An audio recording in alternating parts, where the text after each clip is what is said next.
Radhe Radhe everyone. आप सभी को हिंदू धर्म के महापर्व जन्माष्टमी की बहुत बहुत शुभकामनाएं। फ्रेंड्स, जन्माष्टमी कृष्ण भक्तों के लिए बहुत ज़्यादा विशेष होता है। जो लोग लड्डू गोपाल जी की सेवा करते हैं वो तो जन्माष्टमी को एक उत्सव की तरह मनाते हैं। तो जन्माष्टमी के दिन हमें पूजा कैसे करनी है, लड्डू गोपाल जी की सेवा हमें कैसे करनी है, इसके विषय पर आज का ये वीडियो है। तो देखिए, जन्माष्टमी का चाहे आप व्रत करें या ना करें, लेकिन लड्डू गोपाल जी का पूजन, भगवान श्री कृष्ण जी का पूजन इस दिन अवश्य करना चाहिए। तो सुबह के समय तो लड्डू गोपाल जी की जैसे हम रोजाना पूजा करते हैं, ठीक उसी तरह से हम पूजा करेंगे कि जन्माष्टमी के दिन शाम के समय 7 बजे के आसपास जब सूर्यास्त होता है उस समय पर हम लड्डू गोपाल जी को पर्दा लगा देंगे। इसे लड्डू गोपाल जी का जन्म कराना भी कहते हैं। तो कोई भी लाल रंग का कपड़ा लेंगे और हम लड्डू गोपाल जी को उससे कवर कर देंगे। मैंने लाल रंग की चुनरी ले ली है, इससे लड्डू गोपाल जी को मैं कवर कर दूंगी। और शाम को जब दिन छिपेगा ना, सूर्यास्त होगा, तब हमें ये करना है। साथ में ही हम एक यहाँ पर खीरा रख देंगे। डंठल वाला खीरा होना चाहिए। देखिए, इस तरह का डंठल होना चाहिए खीरे के ऊपर, और खीरे के साथ हम एक सिक्का रख देंगे। आप नॉर्मल सिक्का रख दीजिए या आप चांदी का सिक्का भी रख सकते हैं। खीरा और सिक्का लड्डू गोपाल जी के पास रखने के बाद फिर हम हाथ जोड़कर यहाँ से चले जाएंगे। लड्डू गोपाल जी को बिल्कुल नहीं हिलाना है। रात को जब 12 बजेंगे, जब लड्डू गोपाल जी का जन्म होगा, उस टाइम पर हमें ताली बजानी है। देखिए, आप ताली बजा सकते हैं, घंटी आप बजा सकते हैं, और उसके बाद फिर हम हल्के से जो पर्दा हमने लगाया है, जो चुनरी डाली है, उसको हटा देंगे। इसे लड्डू गोपाल जी का जन्म कराना कहते हैं। ये सबसे सरल विधि है। उसके बाद जो आपने खीरा रखा है ना, उसको हम सिक्के से, देखिए, इसके डंठल को खीरे से अलग कर देंगे। तो क्लॉकवाइज हमें, जैसे घड़ी जिस दिशा में चलती है ना, उस दिशा में हमें इसको इस तरह से घुमाते हुए काटना है। चाकू से नहीं काटना है, जो ये सिक्का होता है इसी से काटना है। और देखिए, क्लॉकवाइज इस तरह से हम इसके डंठल को अलग कर देंगे। इसे नाल भेदन या नाल छेदन भी कहा जाता है। तो देखिए, इस तरह से अलग कर देंगे और ये जो सिक्का है अपने पास रख लेंगे। जो ये डंठल वाला भाग है ना, छोटा जो भाग होता है डंठल वाला, इसको हम किसी भी पेड़ में या गमले में मिट्टी में दबा देंगे। इधर उधर नहीं फेंकना है, मिट्टी में ही दबाना है। और जो खीरा है वो प्रसाद स्वरूप पहले लड्डू गोपाल जी को भोग लगेगा, उसके बाद आप सब इसको ग्रहण कर सकते हैं। खीरे का बहुत महत्व है, तो ये आप जरूर रखिएगा। लड्डू गोपाल जी, भगवान श्री कृष्ण जी का जन्म इस तरह से हो जाएगा। फिर हम उन्हें स्नान कराएंगे। तो स्नान कराने के लिए कोई भी पात्र ले लेंगे। पंचामृत हमें लेना है, जिसमें दूध, दही, घी, शहद, शक्कर, ये 5 चीजें होती हैं। तो आप चाहें तो 5 चीजों को मिक्स करके रख लें पहले ही, या फिर आप अलग अलग भी ले सकते हैं। पंचामृत हमने ले लिया है। अब जो थाली मैंने ली है उसमें थोड़े से मैं फूल डाल लूंगी, तुलसी डाल लूंगी, और फिर मैं लड्डू गोपाल जी को इन 5 चीजों से स्नान करा दूंगी, यानी पंचामृत स्नान करा दूंगी। तो पहले दूध से, फिर दही से, घी से, शहद से, शक्कर से, 5 चीजें से हम स्नान करा देंगे। और लड्डू गोपाल जी को जन्माष्टमी के दिन आप हो सके तो दोनों टाइम, सुबह और शाम, पंचामृत स्नान कराएं। लेकिन दोनों टाइम अगर नहीं भी करा पा रहे हैं तो कम से कम एक टाइम आप पंचामृत स्नान लड्डू गोपाल जी को जरूर जरूर कराएं। पंचामृत से स्नान कराने के बाद शुद्ध जल से हम लड्डू गोपाल जी को स्नान करा देंगे। स्नान कराने के बाद जो पंचामृत है जिससे आपने लड्डू गोपाल जी को स्नान कराया है, ये चरणामृत बन जाएगा। इसको प्रसाद स्वरूप घर में सभी ग्रहण कर सकते हैं। अभी लड्डू गोपाल जी को मैंने पंचामृत स्नान करा दिया है, अच्छे से उनका अंग पोषण कर देंगे। फिर उसके बाद हम लड्डू गोपाल जी का श्रृंगार करेंगे। तो मैंने चौकी लगा ली है, यहाँ पर सिंपल सी ही चौकी लगाई है। आप अपनी चौकी को डेकोरेट कीजिएगा बहुत अच्छे से।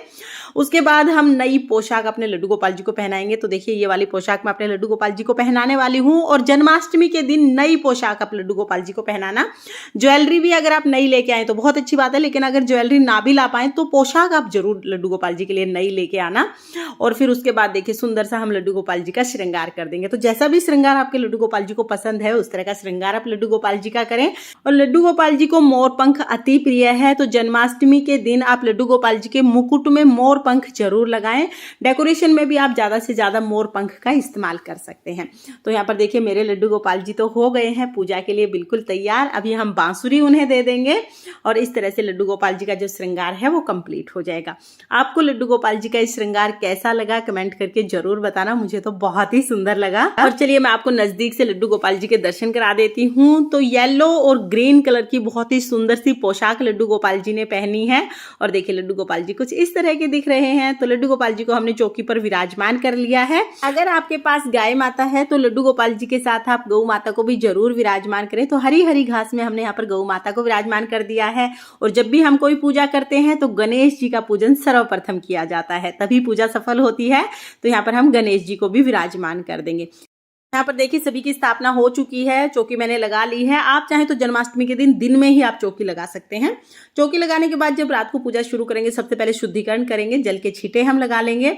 उसके बाद हम देसी घी का दिया जलाएंगे, देसी घी का या तिल के तेल का दिया जला सकते हैं। फिर हम सभी को तिलक करेंगे, तो चंदन से तिलक हमें जरूर करना है, क्योंकि भगवान श्री कृष्ण जी लड्डू गोपाल जी को चंदन अति प्रिय है। तो आप चाहें तो आप चंदन श्रृंगार कर सकते हैं लड्डू गोपाल जी का, या आप सिर्फ तिलक लगा सकते हैं चंदन का। तो सभी को हम चंदन से तिलक लगा देंगे। उसके बाद हम रोली से तिलक लगा देंगे सभी को।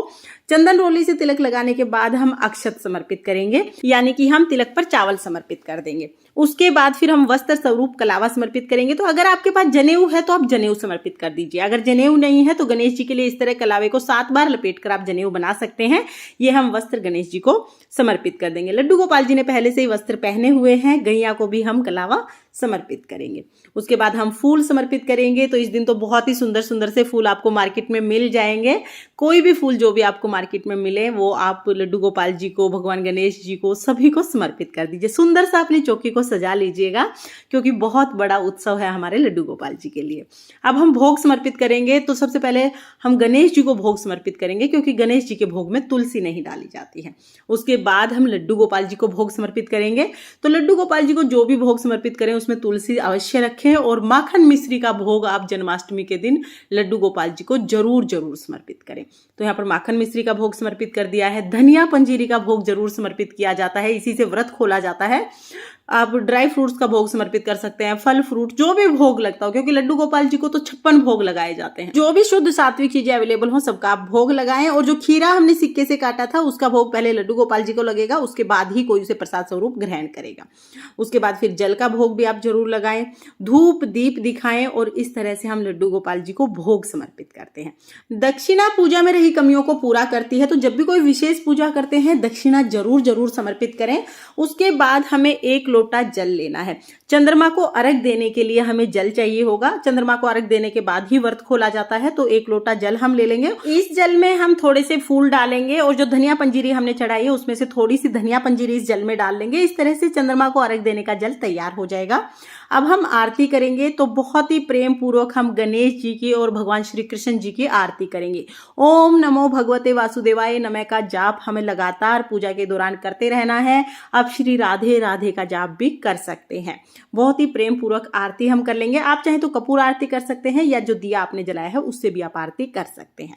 आरती करने के बाद हाथ जोड़कर पूजा में रही कमियों के लिए क्षमा याचना करेंगे, और अपनी मनोकामनाओं को पूर्ण करने के लिए भगवान से प्रार्थना करेंगे। इस तरह से जन्माष्टमी की रात को हम पूजा करते हैं। पूजा के बाद चंद्रमा को अर्घ दे के आएंगे। तो ये जो जल का लोटा है ये हम चंद्रमा को अर्घ दे आएंगे, और फिर उसके बाद आप लड्डू गोपाल जी को झूला जरूर झूलाएं।